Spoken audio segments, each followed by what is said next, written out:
Good day, fair gentles, and welcome all to the crucible of London's Leicester Square this night for a dose of high culture.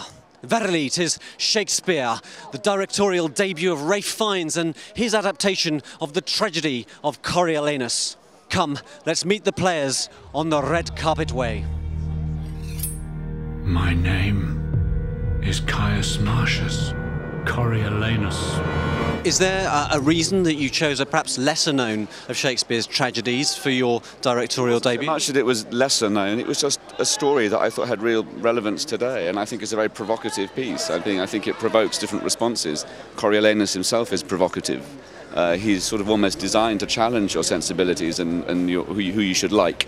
It's always a story that's politically resonant, with economic uncertainty, upheaval, a population working to remove an extremely authoritarian figure. He's a hero, he's a warrior, he's a samurai. I think there's an action element to it which I think is dynamic, and then it ends up with this sort of mother-son umbilical thing, which is actually the heart of it, which is what actually, when I first encountered it on stage, moved me the most, was actually Coriolanus is a boy inside a man's body breaking down in tears at his mother's feet. Which is crucial to have the right cast then, so just a word about your fabulous cast, Vanessa Redgrave. Vanessa, one of the great actresses of all time, I think, who has such profound understanding of sort of humanity, and her instincts are phenomenal and breathtaking to experience when you're working with her.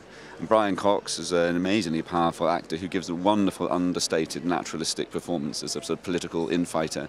And Gerard Butler, who comes in as the antagonist, Phidias, who has, of course, great masculine charisma, and I needed that. You know, we need to have two pit bulls.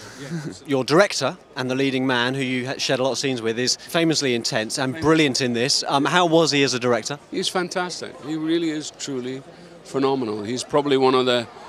I mean, I've never known anybody who made his debut as a director so seamlessly.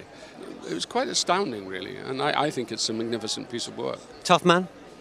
Yeah, but in a good way. I mean, he is tough, but he's tough on himself, you know.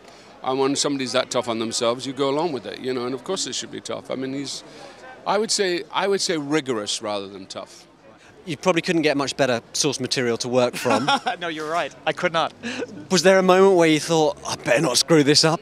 There was every moment I thought I better not screw this up, because the ghost of Shakespeare is hovering over my shoulder at every moment. But after a while, it was Ralph finally just bucking me up and saying, "Let's go in and do it. The play will always be there. It's been there for 400 years. It'll be there for another 400 years. How much harm can we do?"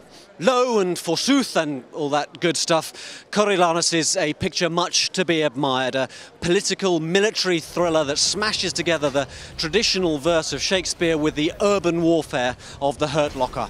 Watch for its coming in the first month of this next year of our Lord, 2012.